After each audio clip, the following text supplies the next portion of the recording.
What if I told you that you are completely free, but that freedom is what terrifies you the most?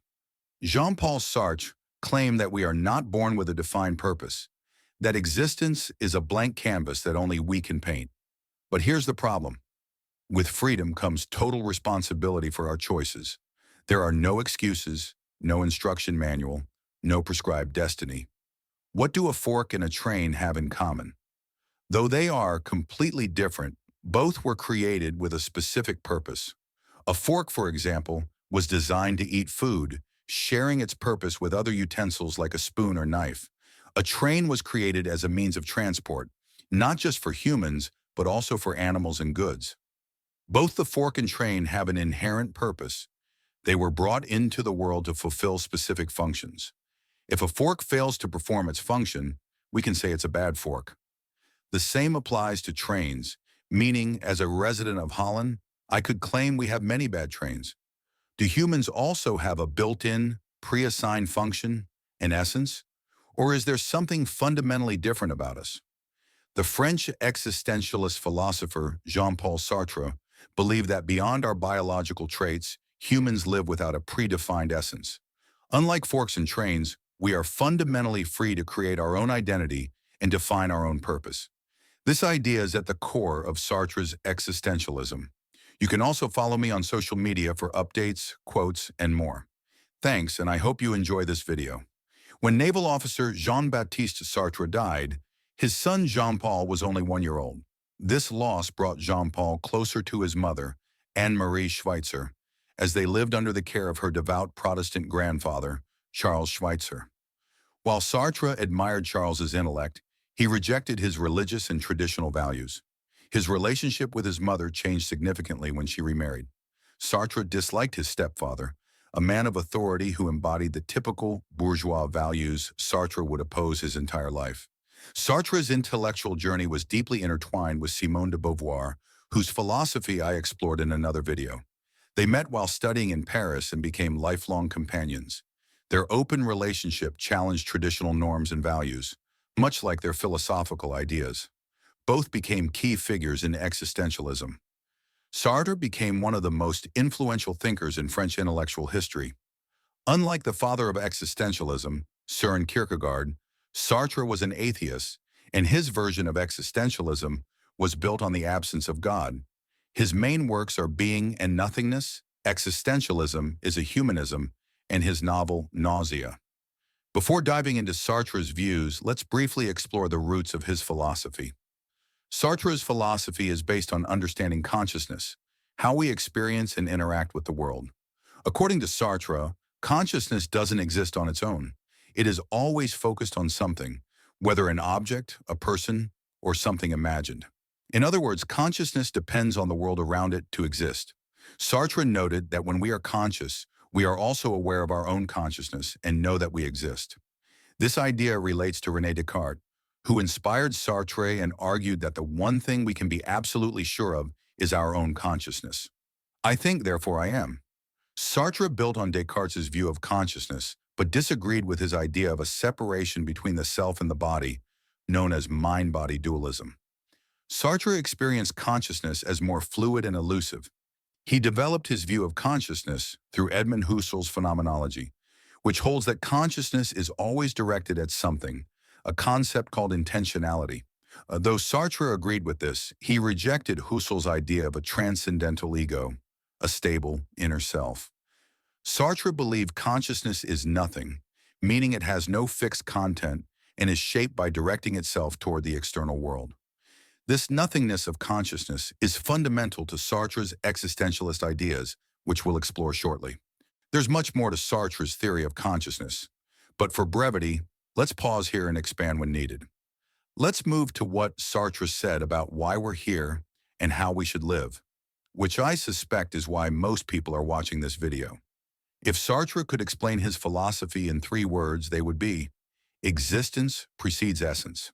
This central existentialist belief is that we weren't designed for a specific purpose. Unlike a fork or a train, our existence has no fixed essence. We exist first. The essence comes later. Sartre argued that we are thrown into this world, and no God or higher entity tells us why or what we must do. Life doesn't come with an instruction manual or an explanation of why we're alive. We face a giant void, a question mark, an unresolved mystery. Asking why we're here is pointless, as the seemingly indifferent universe remains silent. As Sartre stated, man simply is. Not that he is simply what he conceives himself to be, but he is what he wills, and as he conceives himself after already existing. Man is nothing else but that which he makes of himself. This is the first principle of existentialism. What we're left with is an inherently indeterminate existence. Life is like a blank canvas. There are no fixed rules, no defined goals, no overarching purpose.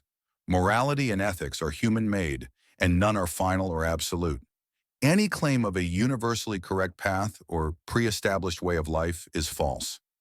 The only truth is the blank canvas and our conscious ability to fill it. The connection between Sartre's view of consciousness and his existentialist ideas is probably becoming clear. But let's dig deeper. It's the nothingness of our consciousness, the absence of fixed content, that allows us to create our essence and paint our canvas as we wish. This uniquely human trait sets us apart from other objects and beings. To explain this better, Sartre distinguished two modes of existence: being in itself and being for itself. Being in itself refers to the existence of things or objects that simply are what they are. They lack perception or consciousness, and their essence is fixed. They cannot change themselves, reflect on their existence, or desire to change. A fork and a train are beings in themselves. They are what they are. A fork doesn't question why it's a fork or wonder what else it could be. A train can't reflect on its purpose. It's bound by its essence. Being for itself is very different. Unlike being in itself, it's not fixed.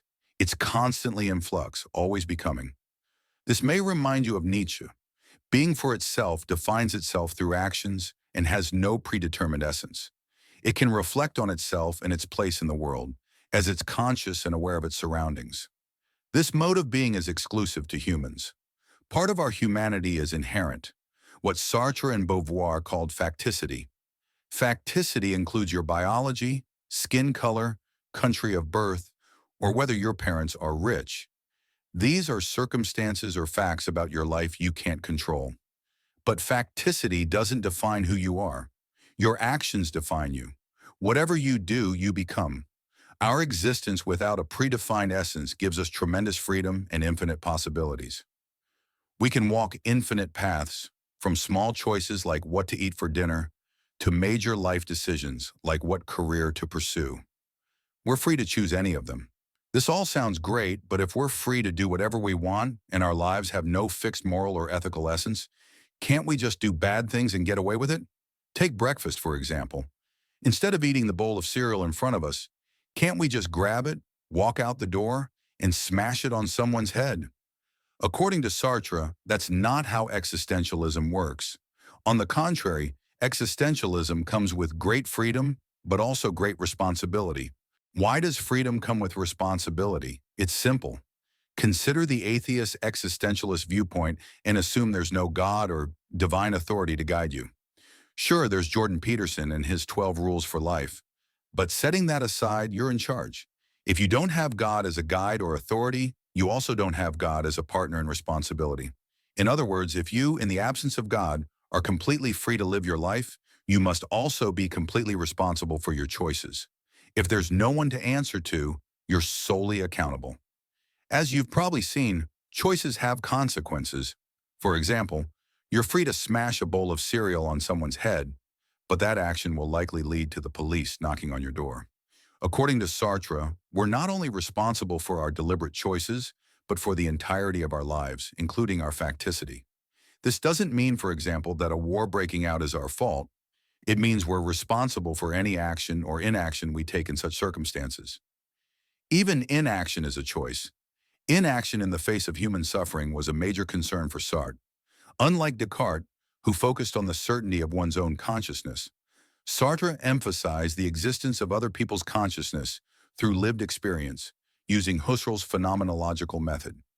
In short, Part of our responsibility is recognizing that others suffer like we do. Do not do to others what you don't want done to you. Not because it's written in the Bible, or Confucius said it millennia ago, but because we're all interconnected. Our choices affect others, and their choices affect us. We even experience their presence shaping us, not because others are inherently bad, but because we can't escape the influence of their judgments and expectations. Others make us see ourselves from the outside. Moreover, Sartre argued that our choices concern all of humanity. We're not just affecting others, we're setting an example. Through our choices, we represent what we stand for, our morals, principles, and whether we're cowards. Whatever we become resonates across humanity, shaping not just ourselves but our entire species. Unfortunately, as Sartre observed, many people deny their freedom and, with it, this responsibility. We often see freedom as desirable. Who wouldn't want to be free or define their own life? Sartre noted that freedom terrifies people. So many try to escape it. He admitted that the freedom he described can be terrifying. What should we do when there's no external guidance or predetermined meaning? What can we rely on if Jordan Peterson's 12 rules for life aren't objectively and universally valid? How should we live? What decisions should I make when they seem infinite? What's the point of living if there's no heaven or divine purpose to work toward? Even more terrifying is the responsibility that comes with that freedom. Imagine that no God, boss, political party, parent, or authority is responsible for your actions except you. Who can you blame if the consequences of your choices aren't pretty? To escape existentialist freedom, humans do what they're often masters at: deceiving themselves. Instead of embracing their freedom and the weight of responsibility as self-creating beings, they fall into what Sartre called bad faith. Bad faith is a way of denying your freedom by deceiving yourself. Even though you know you're free, you convince yourself you're not. For example, you're working a job you hate but convince yourself you have no choice. You need the money to pay bills, so you must keep slaving away in that cubicle. Without denying your financial pressure, Sartre would say you're in bad faith. You've convinced yourself you have no choice when in reality you do. You're free to quit right now. You won't go to jail or be whipped for running naked down the street. You could hop on a plane to Sumatra or another continent if you have the money. You could buy a sailboat and sail across the Atlantic. You could even smash a bowl of cereal on someone's ear. See the abundance of options? That's freedom. Regardless of the consequences, you're still completely free to do any of those things. Bad faith means pretending that freedom doesn't exist. You're just doing what you must do, which implies a lack of responsibility. A soldier who killed many but defends his actions by saying he was just following orders. He's acting in bad faith. Having a superior tell you what to do is no excuse for Sartre. You had the freedom to choose, and you chose to kill. The same applies to people who claim to act in God's name. But Jesus made me do it. How convenient to make God responsible for your actions. In general, living in bad faith is inauthentic. It prevents you from fully realizing your potential because it denies the main characteristics of being human: freedom and the ability to create meaning through our choices. It denies you as a being for itself. The beauty of existence preceding essence is that your life's essence is up to you. As Sartre wrote, man is nothing else but what he makes of himself. Your life is yours to create. Don't let others do it. Sartre's philosophy confronts us with an uncomfortable truth. There's no written destiny, no universal purpose waiting to be discovered. There's only the freedom to choose who we are and what we do with our existence. But that freedom comes with great responsibility. We can't blame fate, society, or others for our decisions. Every action, omission, or path we take or avoid defines who we are. Living authentically means embracing this truth and letting go of bad faith. That self-deception that makes us believe we have no choices. Are you ready to take control of your life and take responsibility for your own existence? Thanks for watching, and see you in the next video.